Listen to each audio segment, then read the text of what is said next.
The predator cubs are inside with the human. Why isn't he fighting them? Can somebody please take your children home? He survived the entire... You've heard the rumors. Humans are death worlders, relentless, volatile, kinetic nightmares. But nobody tells you what happens when the galaxy's most lethal apex predators break into a human's bedroom in the dead of night. Claws, venom, and raw terror. And the heavily armed guards outside? They didn't dare take a single step forward. The atmospheric scrubbers on Station Aegis didn't hum. They rattled. It was a low, grinding vibration that worked its way into the marrow, ensuring that anyone not born on a high-gravity shipyard would never see a full night of sleep.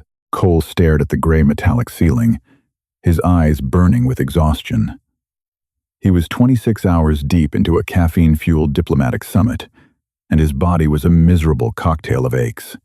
His lower back throbbed from sitting in ergonomically hostile chairs designed for the multi-jointed Xandari. His mouth tasted like stale coffee and copper. He just wanted to sleep. 10 hours of dark, uninterrupted oblivion. He rolled over, the synthetic sheets scraping against his skin like fine grit sandpaper. He closed his eyes. Clack. Cole's eyes snapped open. The sound was small. A subtle scrape of metal on metal, coming from the ventilation shaft directly above the room's seating area. He didn't move. On a diplomatic station hosting 3 different predatory species, a noise in the vents was never just a noise. His heart kicked off a harsh, rapid rhythm against his ribs. The cold sweat started at the base of his neck, trickling down his spine. Scuff, thud, something heavy dropped from the vent onto the faux leather sofa. Cole held his breath. The room was pitch black, the illumination panels dialed down to absolute zero. He strained his ears, his human hearing woefully inadequate by galactic standards, trying to parse the darkness. He heard clicking, sharp, rhythmic clicks, claws on the reinforced deck plating. Then came the smell. It hit him like a physical blow. Wet earth, crushed bone, and the sharp, chemical tang of ozone. Mycalin. The Mycalin were the apex species of the current summit. Bipedal, vaguely lupine, heavily muscled behemoths covered in dense, interlocking scales and coarse fur. They were the reigning military power in the sector, and they were terrifying. But Mycalin warriors didn't use vents. They were too massive. Scuff. Click. The sound was closer now, right at the edge of his bed. Cole's muscles locked. His mind raced through the emergency protocols. The panic button was on the console, 2 feet to his left. If he lunged for it, he would expose his throat. His survival instincts, honed by a lifetime of bad situations on fringe worlds, screamed at him to stay perfectly, rigidly still. A weight pressed down on the mattress near his calves. It wasn't a full-grown Mycalin.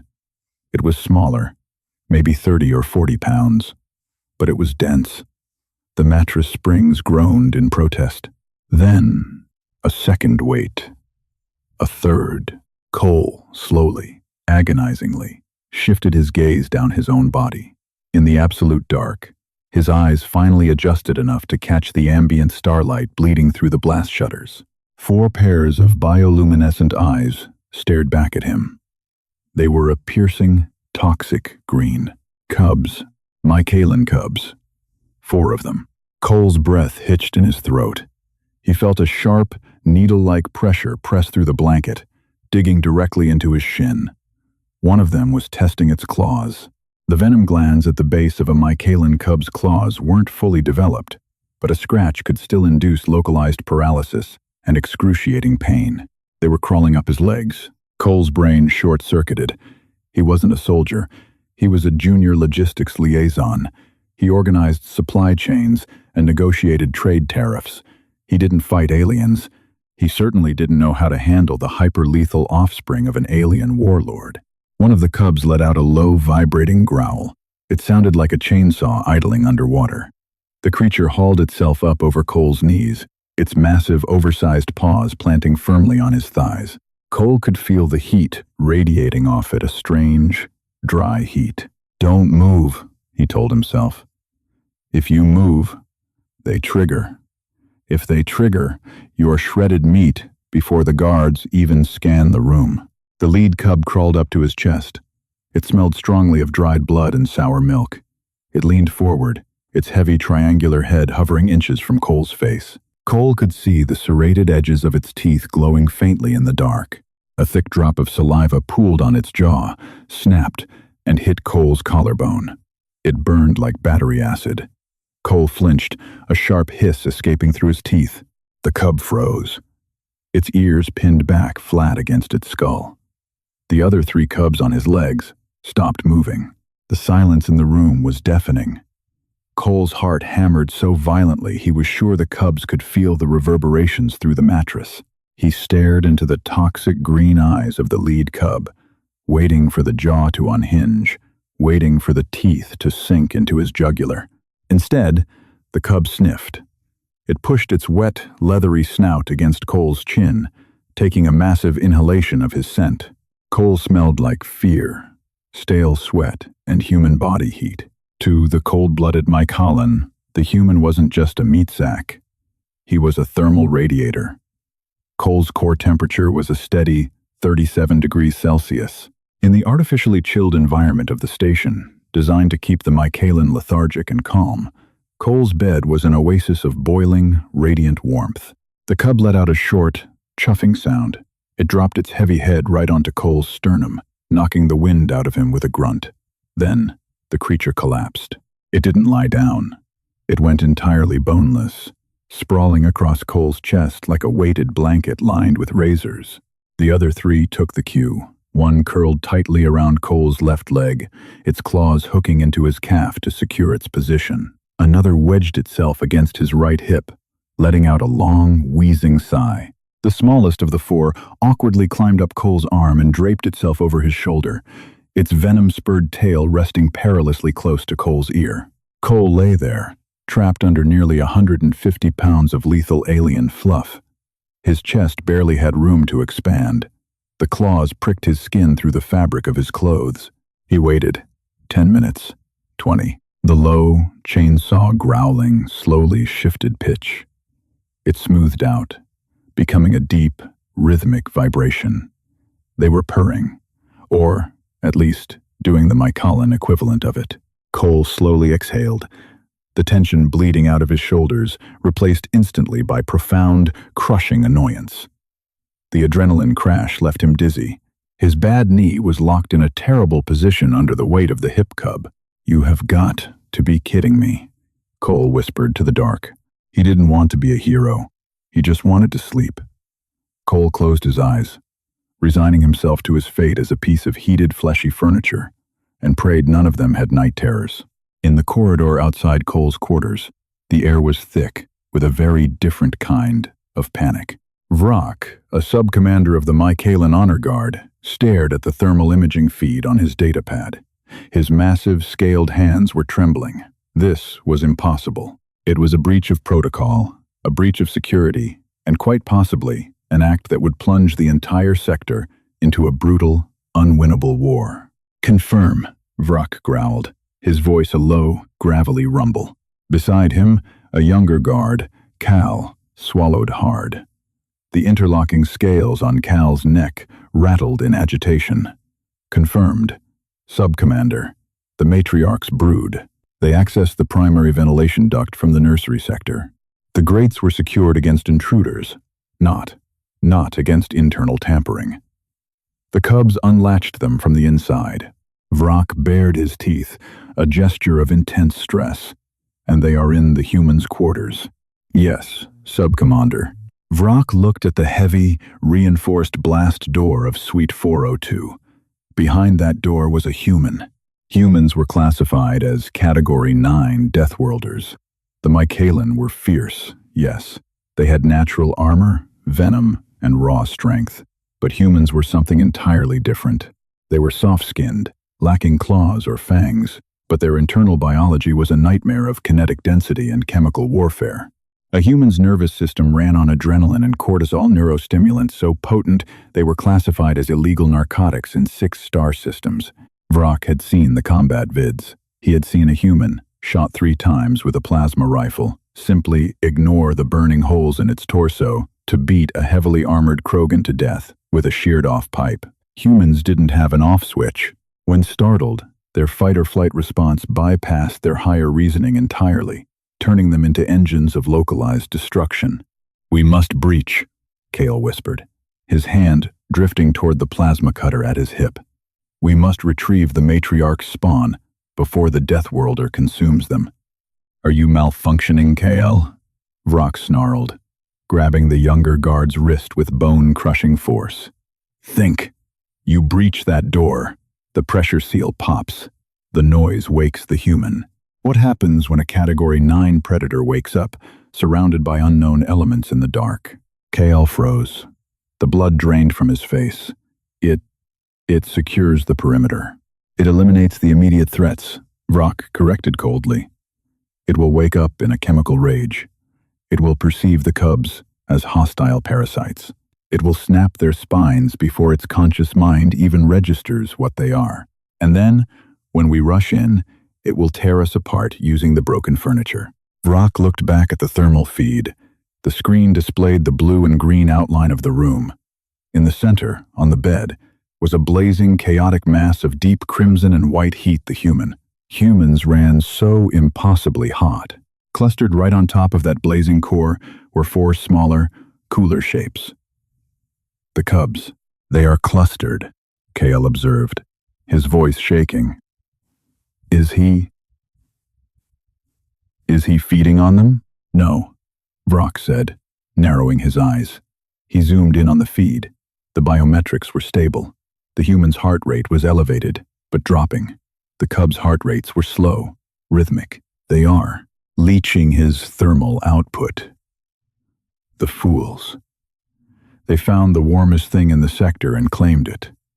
"The matriarch," Kale breathed. Vrock felt his stomach drop. Matriarch Sci. She was the political leader of the Mycalen, a warlord who had conquered 3 systems before she was 50. Her cubs were her legacy. If she found out her brood was inside the cage of a sleeping human, she would glass the station from orbit. "We wait," Vrock ordered, his voice brooking no argument. "Wait?" Kale hissed. "Subcommander, if the human shifts its weight, it could crush them. If they scratch it, the human will retaliate. If we go in, they die. Guaranteed," Vrock said grimly. "If we wait, there is a statistical margin of error that the human continues its sleep cycle and does not realize they are there until morning. We lock down the corridor. No one enters. No one breathes too loudly. For the next 4 hours, the corridor outside Suite 402 became a tomb." Vrock stood rigid, his eyes locked on the thermal datapad. Every time the red mass of the human shifted on the screen, Vrock's heart skipped a beat. At 0300 hours, the human moved. The large red blob rolled over. Vrock braced himself for the spike in the human's heart rate, waiting for the inevitable violence. He imagined the silent, horrific bloodshed happening on the other side of the steel door. But the violence never came. The thermal feed showed one of the smaller blue shapes slipping off the bed, hitting the floor. A moment later, the large red shape leaned over the side of the bed. Vrock held his breath. The human reached down, picked up the blue shape, and hauled it back onto the mattress, depositing it squarely on its own chest. Vrock blinked. He tapped the screen to ensure the sensors weren't malfunctioning. "Sub-Commander," Kale whispered. Did it just retrieve the spawn?" "It appears so," Vrock muttered, utterly bewildered. Why didn't it attack? Why didn't it panic? The human had just been touched by a creature covered in venomous spurs and razor scales, and it simply picked it up and put it back. At 0500 hours, the nightmare scenario arrived. The heavy, rhythmic thud of armored footsteps echoed down the corridor. Vrock turned, his blood turning to ice. Striding down the hallway, flanked by 4 elite, heavily armored guards, was Matriarch Sci. She was magnificent and terrifying, standing nearly 8 feet tall, her dark scales polished and gleaming under the harsh station lights. Her eyes burned with a cold, contained fury. She stopped in front of Vrock. The ambient temperature in the hallway seemed to drop 10 degrees. "Where are they?" Sci demanded. It was not a question. It was an executioner's preamble. Vrock snapped to attention, saluting sharply. Matriarch, the brood. They are inside. Suite 402. Syra's gaze shifted to the reinforced door. She read the digital nameplate. Logistics, Liaison, Cole Bennett, United Earth Directorate. The matriarch's jaw tightened. A low hiss escaped her lips, smelling of sulfur. You allowed my cubs to wander into the lair of a human death worlder? They accessed the ventilation, matriarch, Vrock said, keeping his eyes fixed firmly on the wall behind her. We tracked them here. We did not breach. Protocol dictates that surprising a sleeping human results in a 100% fatality rate for all entities within the immediate vicinity. We determined that breaching the door would trigger the human's combat reflexes. Syra stepped closer to Vrock. He could feel her hot breath on his forehead. You chose the life of a human over the safety of my bloodline? I chose the only option that didn't guarantee the cub's immediate death, Vrock replied evenly, though his knees felt weak. The human has not harmed them. They are using him for thermal regulation. Syra snatched the datapad from Vrock's hand. She stared at the thermal imaging. For a long, agonizing minute, she said nothing. She just watched the rhythmic breathing of her cubs, clustered around the blazing heat of the alien predator. The morning cycle begins in 10 minutes, Syra said, her voice dangerously quiet. When the lights activate, the human will wake. It will see them. It will realize it is under attack. She dropped the datapad onto the deck, shattering the screen. Prepare your weapons. The moment the door chimes, we breach. If the human twitches, burn it to ash. Inside the room, Cole was trapped in a miserable state of half-sleep. His left arm had gone entirely numb 3 hours ago. The cub on his chest was drooling, and a steady patch of acidic moisture was slowly eating through his gray t-shirt. The room smelled overwhelmingly of wild animal musk, and the faint, coppery scent of his own dried blood, where one of the cubs had accidentally pricked his shin. He was hot, disgustingly, suffocatingly hot. It was like sleeping under a pile of heavily armored, vibrating radiators. A soft, electronic chime echoed through the room. Cole groaned, squeezing his eyes shut. No. Please, no. The ambient lighting panels along the floor began to glow, slowly simulating a sunrise. The shift in light caused the pile of cubs to stir. The one draped over his face let out a loud, groggy yawn, revealing a mouthful of horrifying, serrated teeth, and stretched. Its claws dug deeply into the mattress on either side of Cole's head. Hey, Cole rasped, his voice thick with sleep and dehydration. Watch the ears, buddy. He blindly reached up with his one good arm and shoved the heavy, scaly snout away from his nose. The cub grunted, unbothered, and licked Cole's forehead with a tongue that felt like a belt sander. Outside the door, the heavy mechanical clank of the locking mechanism, disengaging, echoed like a gunshot. Cole didn't even have time to sit up. The blast doors slid open with a violent hiss. Harsh corridor light flooded the dim room. 5 massive Mycaelan warriors, their weapons drawn and charging with a high-pitched whine, spilled into the room. They fanned out with flawless, tactical precision, leveling their plasma rifles directly at Cole's bed. Behind them, towering over the guards, stepped Matriarch Syra. Cole blinked against the sudden, blinding light. He squinted at the barrels of 5 plasma rifles aimed at his chest. The silence in the room was absolute, save for the hum of the weapons. Syra stared at the bed. Her eyes widened, the vertical slits of her pupils expanding in pure shock. Vrock, standing to her left, lowered his rifle a fraction of an inch, his jaw going slack. They had expected a bloodbath. They had expected to find the human standing over the broken bodies of the cubs, eyes wide with adrenaline, a makeshift weapon in hand. They had expected the terrifying speed and savagery of a Category 9 predator reacting to an intrusion. Instead, they found Cole. He was wearing gray boxers and a ruined t-shirt.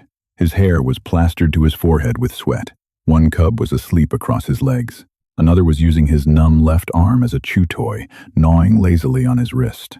The largest cub was sitting squarely on his chest, staring at the armed guards with mild curiosity. The fourth was draped over Cole's head like a grotesque, furry crown, its tail flicking lazily against Cole's cheek. Cole looked terrible. He had dark bags under his eyes. He looked pale, exhausted, and utterly miserable. He didn't look like a Death Worlder. He looked like a man who hadn't had his coffee. For 5 seconds, nobody moved. The tension was so thick it could be cut with a vibroblade. Cole slowly raised his right hand, wiping a smear of acidic cub drool from his chin. He looked at the heavily armed kill squad. He looked at the towering matriarch. Then, he looked down at the 30-pound killing machine sitting on his lungs. "Are these yours?" Cole asked.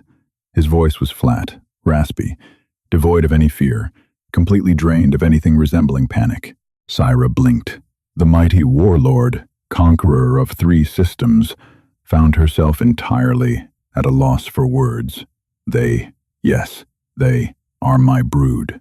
Cole let out a long, shuddering sigh.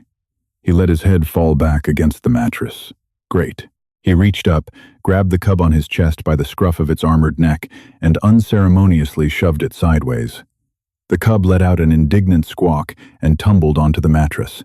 Cole sat up, wincing as his spine popped loudly in the quiet room. The Mycaelan guards tightened their grips on their rifles, flinching at the sharp cracking sound of the human's joints. Cole ignored them. He carefully extracted his dead left arm from beneath the second cub, shaking it to get the blood flowing back into the fingers. Pins and needles erupted up his forearm, making him grimace. "Look," Cole said, rubbing his eyes with his good hand. "I get it. Kids wander, but they breached the vent grate. My maintenance logs are going to be a nightmare, and they burned a hole in my sheets." Syra stared at him. You are not enraged." Cole squinted at her. "I am incredibly enraged. I've had 2 hours of sleep.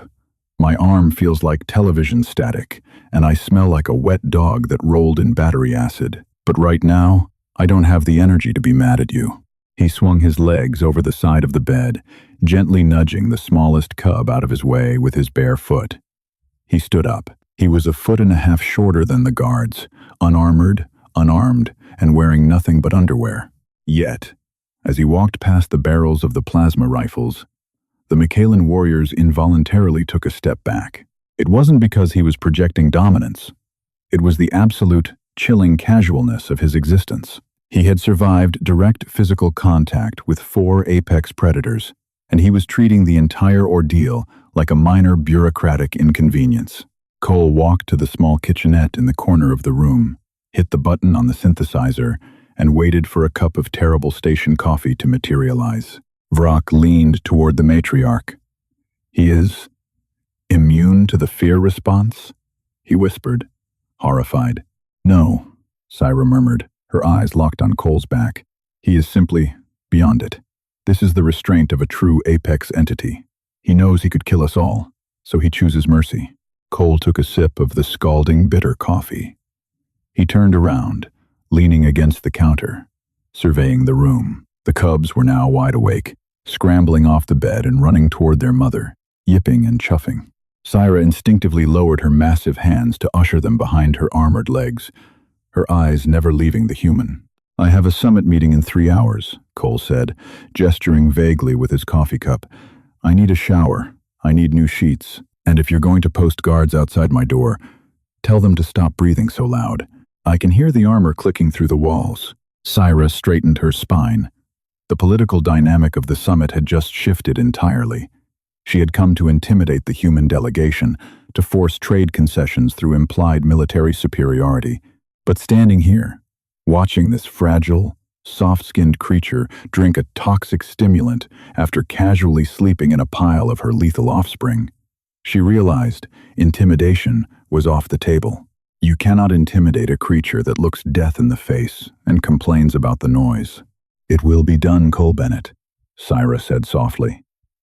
It was the first time she had used a human's name with a tone resembling respect. "My guards will be withdrawn. The damages will be compensated." Cole sighed, rubbing his temples.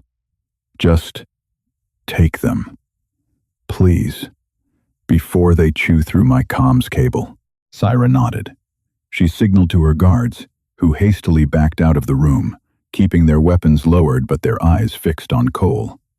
Syra ushered the cubs out into the corridor. The largest one stopped at the threshold, turning back to look at Cole. It let out a small, vibrating chuff, wagging its venom-spurred tail. Cole stared at it. Despite himself, the corner of his mouth twitched. Yeah. See you around, kid." The doors hissed shut. Cole stood alone in the dim room, the silence finally washing over him. He took another sip of the terrible coffee, looked at the ruined, acid-burned sheets of his bed, and groaned. He was definitely going to need a bigger cup. The station's sonic shower was a miserable piece of engineering. It didn't use water, just high-frequency sound waves designed to knock dirt and dead skin cells off a body. For a human, it felt like standing naked inside a vibrating metal tin while someone beat the outside with a wrench. Cole stepped out of the narrow cubicle, his skin flushed and itching. He grabbed a harsh synthetic towel and dabbed at his collarbone. The spot where the cub's acidic saliva had landed was an angry, blistered red. It burned with a sharp, persistent sting, like a severe sunburn layered over a wasp sting. He hissed through his teeth, carefully pulling his white dress shirt over his shoulders and leaving the top button undone to keep the stiff fabric from scraping the burn. He looked at himself in the mirror. His eyes were bloodshot. The dark circles underneath them made him look like a corpse that had been hastily reanimated for a board meeting. His left knee, still protesting the awkward angle it had been trapped in for hours, gave a dull throb. "Apex entity," Cole muttered to his reflection. "Right. I need a painkiller." He dry swallowed 2 ibuprofen from his travel kit, grabbed his datapad, and limped out into the corridor. The atmosphere on Station Aegis had changed. Usually, the hallways were a chaotic choke point of alien species. Xandari merchants with their trailing iridescent robes would loudly haggle over space. Mycaelan warriors would stride down the center of the deck, forcing everyone else to press against the bulkheads to avoid being trampled. Today, the corridor was eerily quiet. As Cole walked toward the primary conference deck, he noticed the shift. A pair of Mycaelan guards, stationed at a junction, saw him coming from 30 yards away. Instead of puffing out their chests and gripping their weapons, they immediately flattened themselves against the steel walls. Their posture was rigid, their chins tucked down to expose the thick armor plating on the backs of their necks, a submissive gesture Cole had only read about in cultural briefing packets. Cole didn't acknowledge them. He was too busy trying to keep his knee from giving out. He just kept walking, the rhythmic clack drag of his heavy leather shoes echoing loudly in the artificial silence. He reached the heavy blast doors of the summit chamber 10 minutes late. He didn't care. He pressed his thumb against the biometric scanner. The doors slid apart with a heavy pneumatic hiss, venting a gust of cold, sterile, recycled air into his face. The room was vast and circular, dominated by a massive obsidian table. The United Earth Directorate delegation sat on the left, looking small and intensely stressed. Hayes, the senior diplomat, was sweating profusely through his suit, actively losing a fierce argument over deuterium export tariffs with a tall avian Xandari representative. At the head of the table sat matriarch Syra. She looked bored, her massive claws tapping rhythmically against the obsidian surface, waiting for the lesser species to tire themselves out. Then, Cole walked in. The heavy doors shut behind him. The loud click of the locking mechanism made everyone jump. Syra stopped tapping her claws.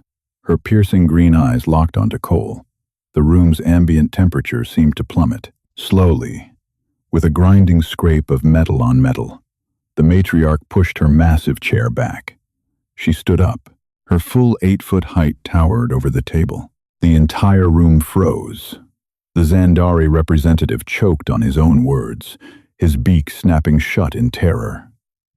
Hayes turned completely pale, his hands trembling as he gripped his datapad. When a Mycaelan matriarch stood during a negotiation, it usually preceded a declaration of war or a physical execution. Cole just blinked against the harsh, glaring lights of the conference room. His head was pounding. Syra didn't draw a weapon. She didn't bare her teeth.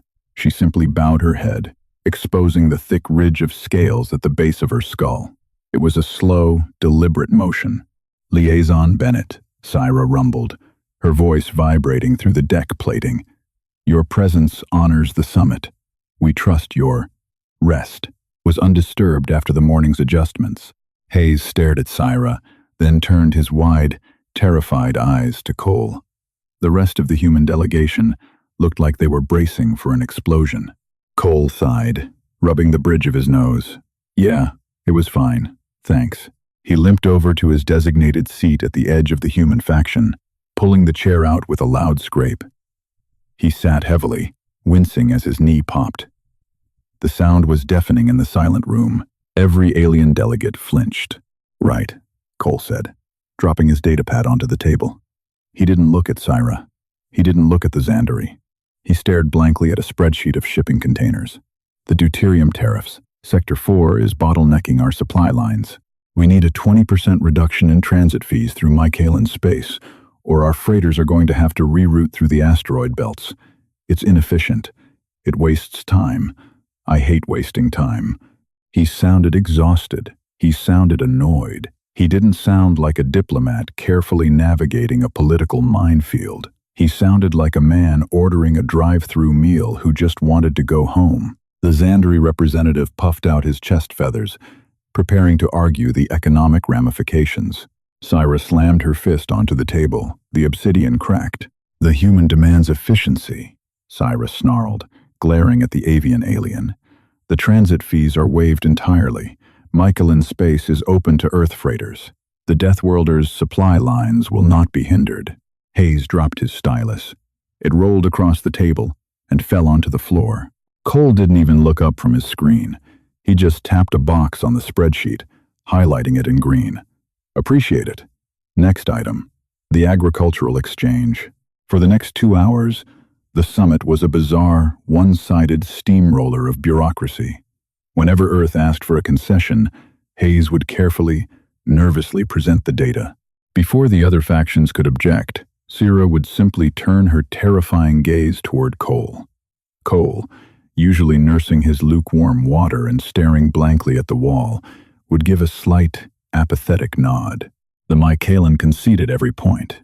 The other species, utterly terrified by the fact that the reigning warlords of the sector were deferring to a sleepy, unarmored human, fell in line immediately. They didn't see a tired junior logistics officer.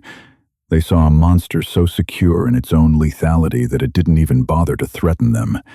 It just sat there, emanating heat, radiating a terrifying, restrained boredom. The hangar bay smelled distinctly of plasma, exhaust, and ozone, a sharp, metallic scent that coated the back of the throat. Cole stood at the base of the boarding ramp, leading into the U.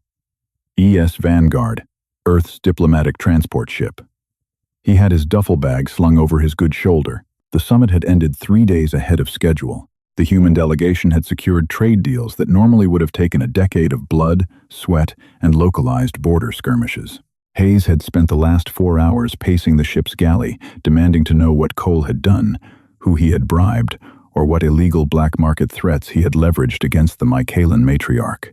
Cole had simply told him, honestly, that he had functioned as a mattress for some alien toddlers. Hayes had written him up for insubordination. Cole didn't care. He was going home. He adjusted the strap of his bag, the coarse fabric brushing painfully against his blistered collarbone. Human. Cole stopped, turning slowly. Subcommander Vrock stood at the edge of the hangar's pressure seal. The massive Mycaelan warrior wasn't wearing his ceremonial armor, just a standard tactical harness. He held a small, heavy lockbox made of dark, forged iron in his clawed hands. Cole let out a long breath. Subcommander, do you need a signature for the docking fees? I submitted the clearance codes an hour ago. Vrock approached, his heavy footsteps echoing in the cavernous space. He stopped 3 paces away, maintaining a very deliberate, respectful distance. He looked down at Cole, his toxic green eyes scanning the human's fragile, unarmored frame. You are a contradiction, Cole Bennett, Vrock rumbled softly. You possess no natural weapons. Your skin tears at the slightest pressure. Yet, your core burns with the heat of a dying star, and you do not fear the dark. Cole shifted his weight off his bad knee. I'm just tired, Vrock. That is what makes you terrifying, the alien replied. Vrock extended his arms, offering the heavy iron box. The matriarch extends her final regards. A tribute to the apex entity who showed mercy to her bloodline. Cole looked at the box. He didn't want it. He didn't want to carry anything else. But protocol dictated he had to accept. He reached out and took the box. It was shockingly heavy, dragging his arms down. Thanks, Cole said, awkwardly tucking it under his arm. Tell the kids I said bye. And keep them out of the vents. Seriously. Next time they might crawl into a turbine. Vrock bowed, exposing his neck just as Syra had done. Safe travels, Deathworlder. May your hunts be plentiful, and your sleep uninterrupted. Cole turned and walked up the ramp. The moment he crossed the airlock threshold, the ship's artificial gravity engaged, wrapping him in the heavy, comforting embrace of Earth-standard physics. The air inside the Vanguard smelled like recycled oxygen, cheap coffee, and floor wax. It smelled like home. He didn't go to the galley to celebrate with the delegation. He walked straight to his quarters, a tiny, cramped metal box, barely large enough to turn around in. He dropped his duffel bag on the floor. He set the iron lockbox on the small, fold-out desk.